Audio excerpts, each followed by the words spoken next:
Hello, we're here for More Happier, a podcast where we get more happier. Hey, Elizabeth. Hi, Gretchen. Today we'll talk about a Beatles documentary that we love, Get Back, and we will talk about how to get more reading done. So, Elizabeth, what's something making you more happier? I am more happier about the fact that I'm about to go to Puerto Rico. So I'm doing season 2 of Fantasy Island, as you know, as I talk about constantly. And I'm leaving in a few days for Puerto Rico for several weeks. And I'm excited to go on an adventure. Yeah. Because I realize I just need these adventures periodically. I need to just leave and be doing something completely different. Now, granted, I've been there before, so it's not as big of an adventure as it was season 1, which is kind of nice. It's kind of nice to go on an adventure where I actually know the people and all of that. Yeah. But we're staying at a different resort. We're shooting somewhere different this year. And after just being home so much, I'm really looking forward to just leaving, sort of getting on the plane and flying away. Well, I wonder if that's one of the things that attracted you to TV writing is like you do have a very adventurous career. Like it's constantly a new job and new people, and you've played different roles, and there's just like a lot of change in your job, much more than in a lot of people's. Yes, and you know one thing about me, Gretch, is I am not one who's going to say, "Oh, let's just fly to Europe and get on a train and see where we end up," or I'm not going to research and do all this. I'm not adventurous in that way. What I think I like about this is that I have other people doing the planning. Like I like going somewhere and having to work there because yes, I do see a lot. I do experience a lot, but it's like someone else is setting an agenda. And I think that I really like that kind of adventure rather than me setting the path. Obviously, I'm going to miss Adam and Jack and Nacho, but they'll be fine. So I don't know. I'm just like ready. Right. Yeah. You're ready for an adventure. Yeah. I think the sameness of this time is one of the things that's, hard. Of course, last year when I left, I was like, oh, I never want to go back. Not because I don't love Puerto Rico, but because I was so exhausted. It was so intense. Yeah. You know, you forget. You forget. And maybe you need a little recovery time between adventures. Yes, definitely. All right, Gretchen, what is making you more happier? Oh, I'm more happier because of the night hours at the Met. You know, so I go to the Metropolitan Museum every day that it's open. So I'm intimately familiar with its hours. For instance, it's closed on Wednesdays. And a couple of times I forgot that it was Wednesday and I went over, trucked over there and then found that the doors were closed. But if you go on Friday or Saturday, it's open till 9 p.m. instead of 5 p.m. Usually closes at 5, which really means that like 4:45, they start kind of rounding you up and trying to move you to the door. But if you go on Friday and Saturday, it's open till 9. And so like one thing at the Met is that there's lots of windows and lots of skylights. And so going when it's dark, it feels very dramatic and glamorous. Like the lighting is very different from if you go during the day. It's pretty. It's often less crowded and the crowd kind of feels different. And it just has a different atmosphere. Like it almost feels illicit. Like if it's dark outside when I go in, it just feels like, ooh, you know, it's very Mixed Up Files and Mrs. Baisley Frankweller vibe. Yes, it's romantic.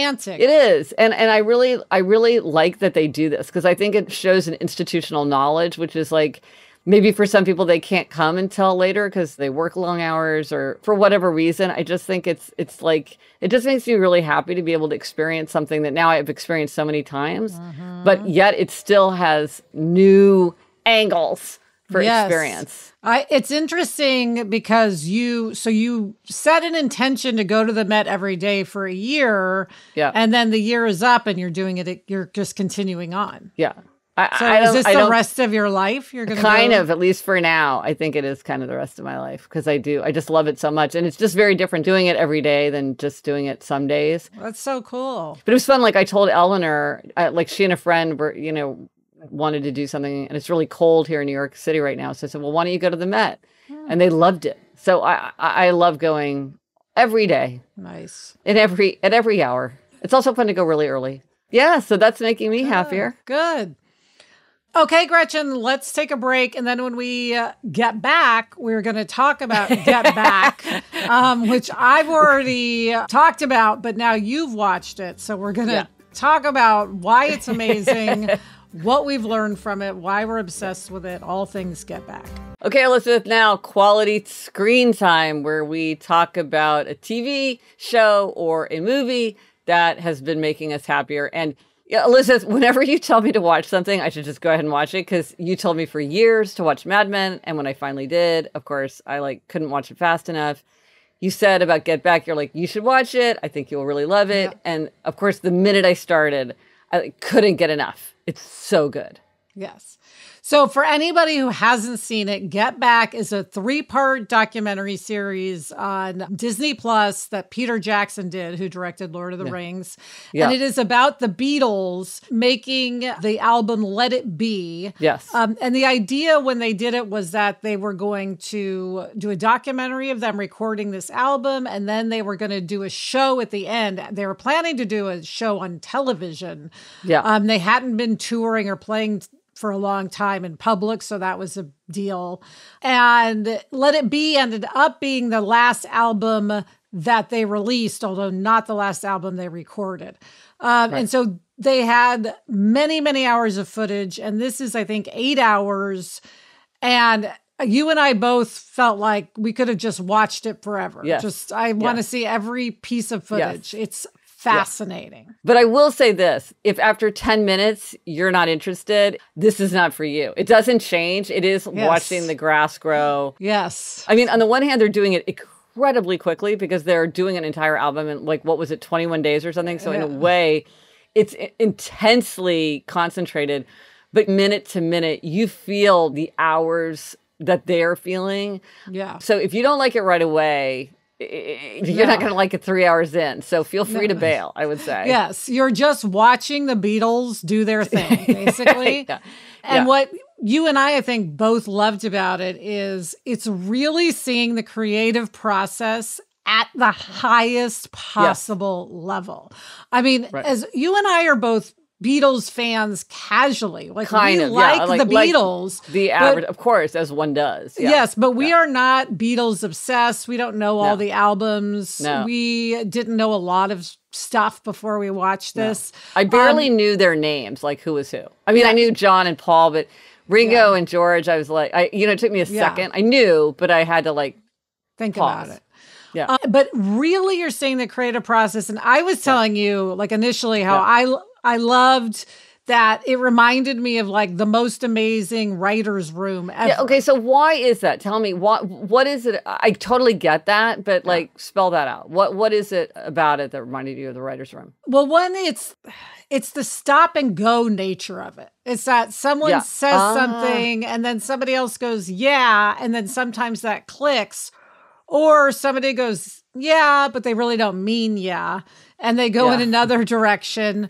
Yeah. And then they're talking, and then suddenly someone starts talking about, or in their case, playing something completely different. Yeah. And everybody sort of goes down that road and gets maybe off of the creative, the focus of what they're doing. Yeah. But then it always comes back around. So that is really what a writer's room is like. And these guys are just doing it to the max, where you can't believe they're actually writing these songs in front of you. Yeah. And you hear them go down what to us sounds like a wrong turn, because you're like, that's not how Let It Be sounds, or that's not what happens in...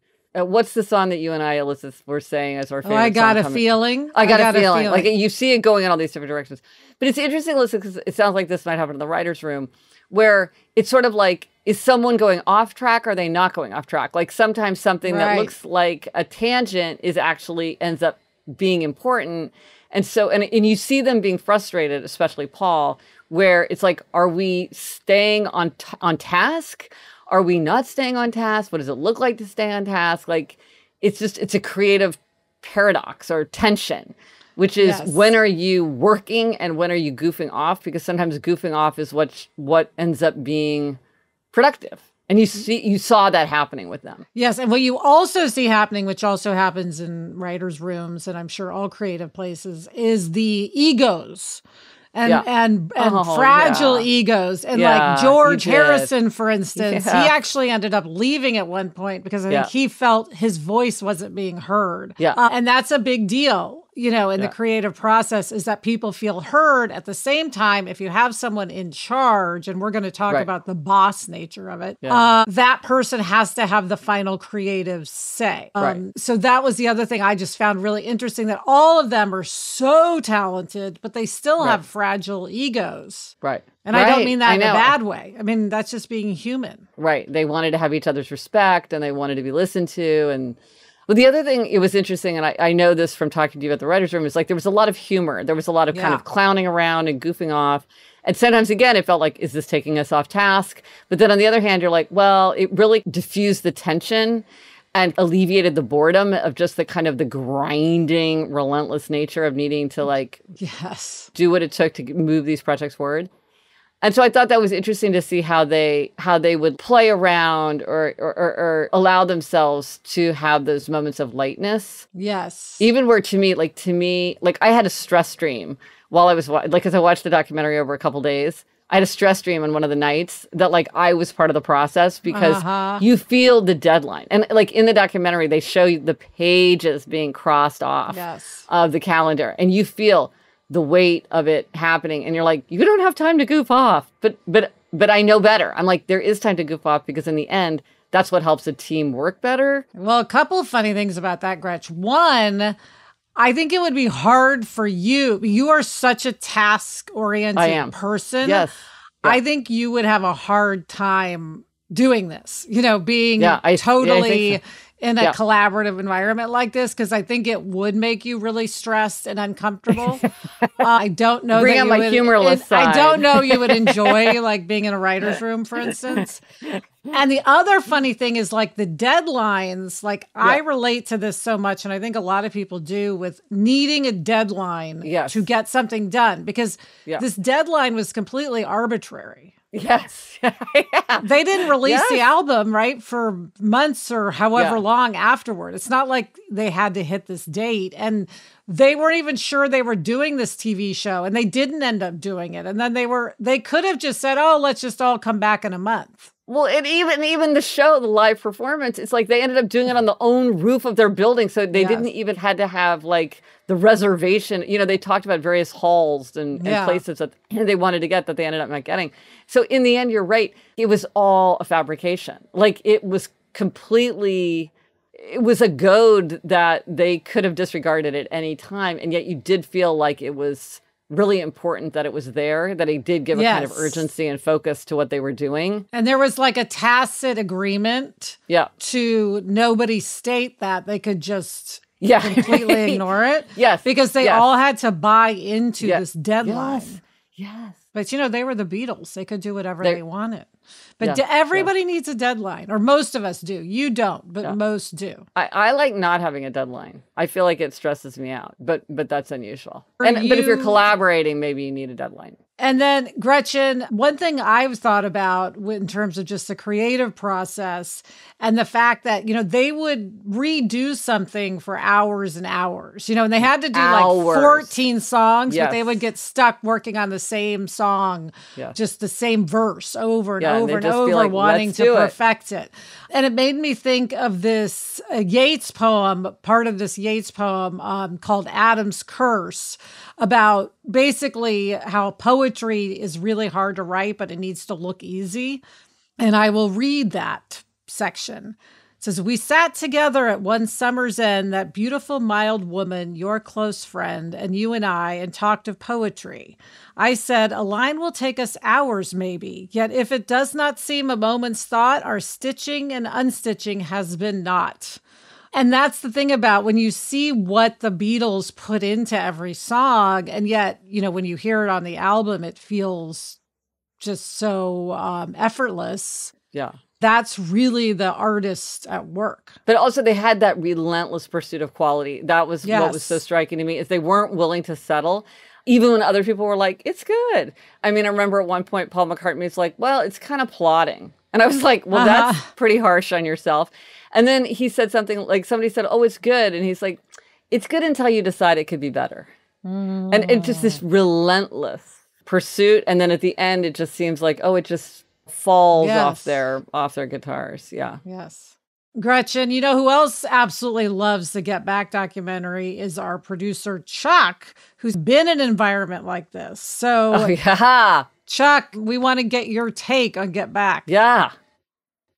Oh, I loved every second of it. Yeah. I could go on and on. So, well, what struck you most of like just seeing their process? You know, what struck me is how low tech they were with it. You know, they were the biggest band in the world and they're tuning their own guitars and listening through these crappy Fender PA speakers for their monitor system. And they're having their little bits of toast and tea and, you know, running around themselves. I thought that was pretty interesting when they could have had anything. Well, that's interesting because we felt, though, like they were very open to using new tools. Yes. Like they were interested in all these different elements. But I guess they were doing it themselves as opposed to sort of stepping in. Yeah, right. And I was taken how George Martin was less involved than he had been in previous albums.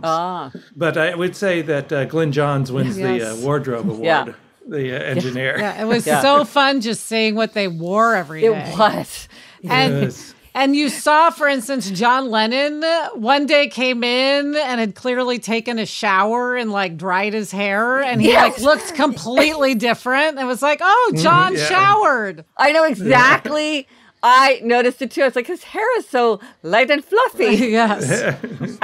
But the coats were spectacular. They were great. Oh my gosh. Yeah. And it's just so great to see their process in an era of the Beatles that was so acrimonious. At least the memory of it or what people think of is that period. But it wasn't that bad. At the end, I was like sad. I was like, you don't have to break up. This is not that bad. You guys are having fun. Like you're jamming together. Like you didn't feel like it was on the brink of a breakup at all. No. I know. I was sad too. Yeah. All right, well, when we come back, we are going to talk about things we learned, lessons learned from the Beatles documentary. But first, this break. Okay, so lessons we learned. I mean, you and I both felt like we took away sort of a lot of insights for ourselves from like these geniuses. And one thing I kept thinking of is, and you mentioned this earlier with Chuck, like, one of your things is step into the future. Yeah. And I kept thinking like they were so eager to learn new tools. Like at a certain point, different musical instruments came in, some even just like little tiny, almost kind of like whimsical instruments came in, and they would all crowd around and they were so curious and they would pass it around. Like they were so eager to like see what they could do.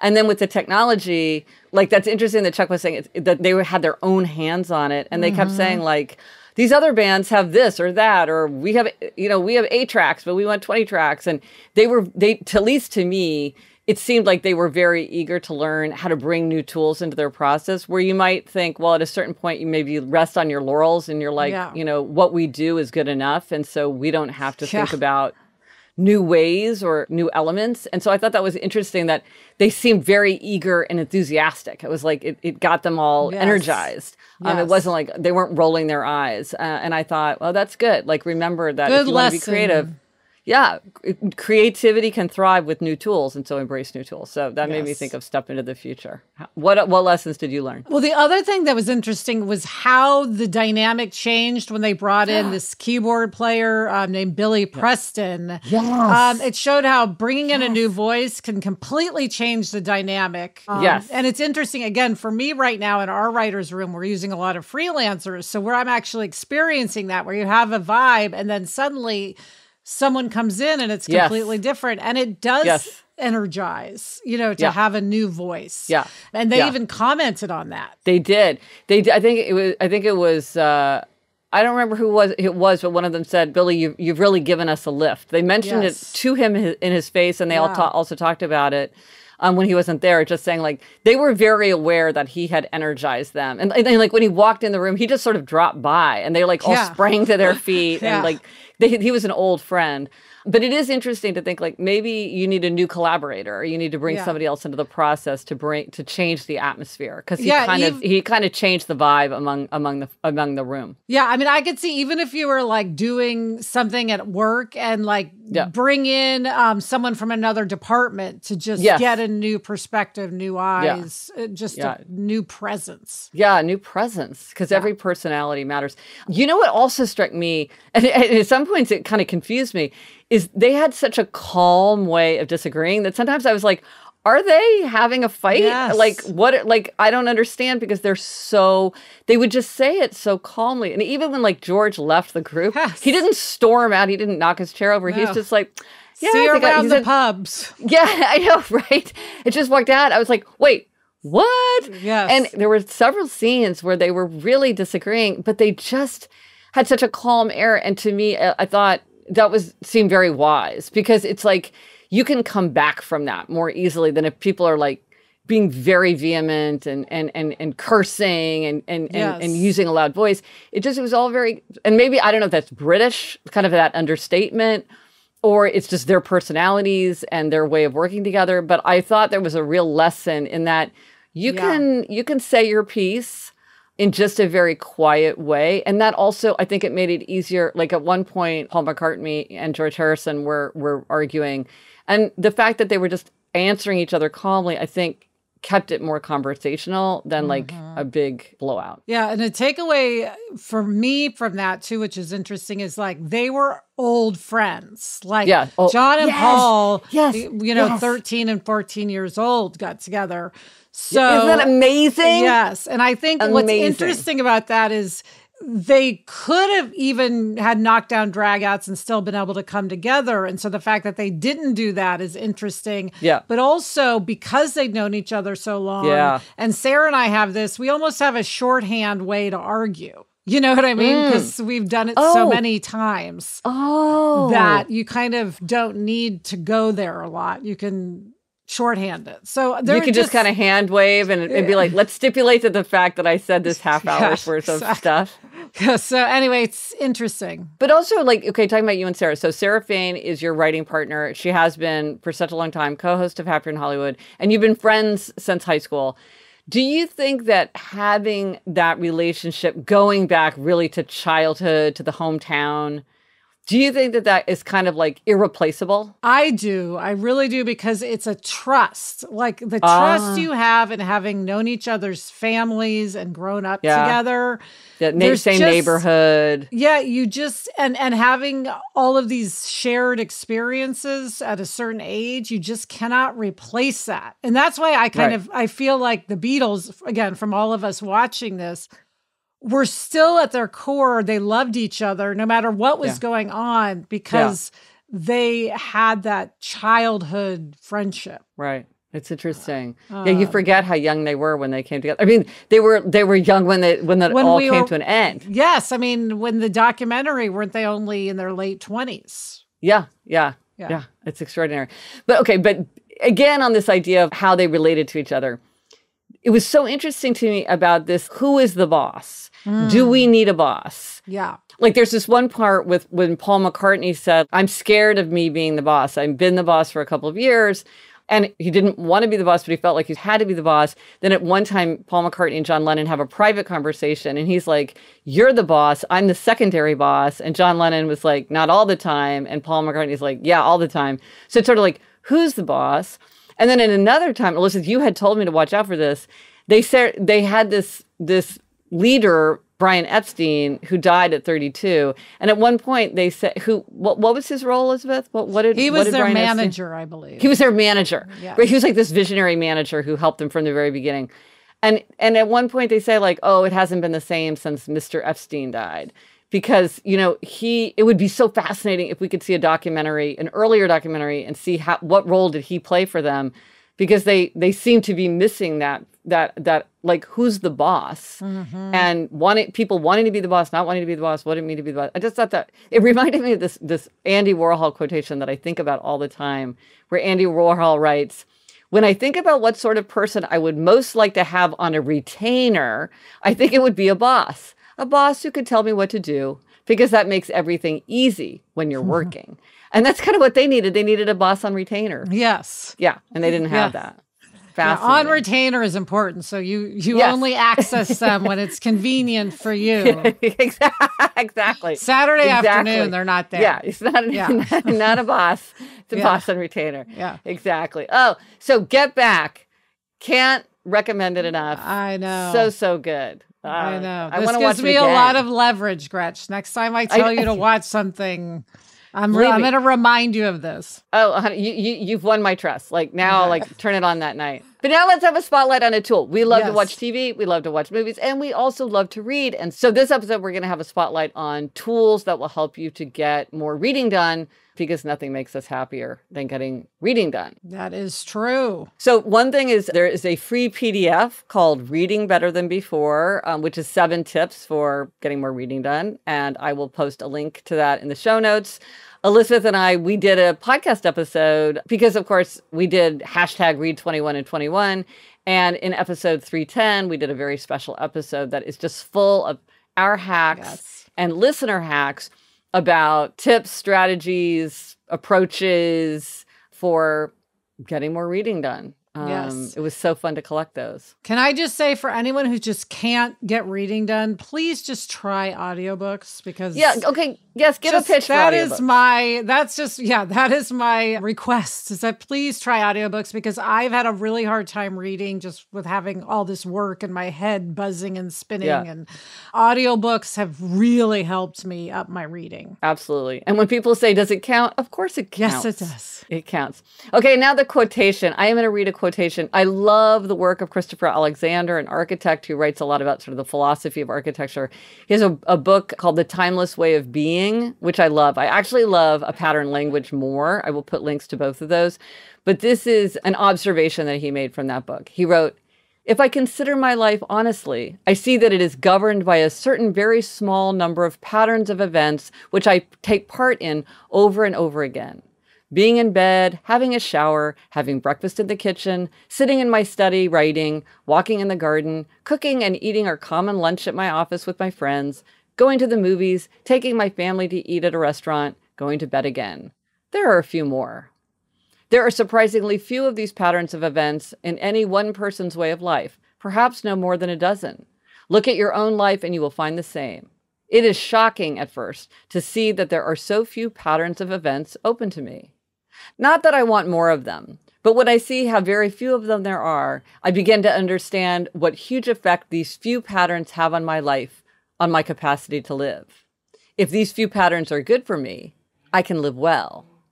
If they are bad for me, I can't." Of course, now all I want to do is write down my patterns and figure out my patterns. So I'll report back to you what they are. Okay, we'll swap.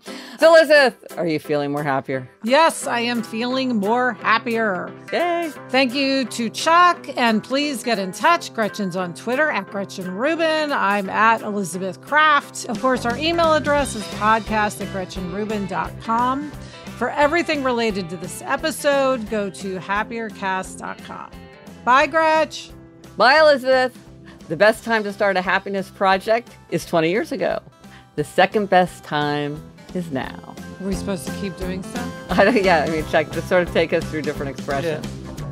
Yeah, I think it's just like if I'm talking and you're just paying really attention to what I'm saying, and they can cut away to one face. I'm saying something fascinating right now. I'm really fascinating, aren't I?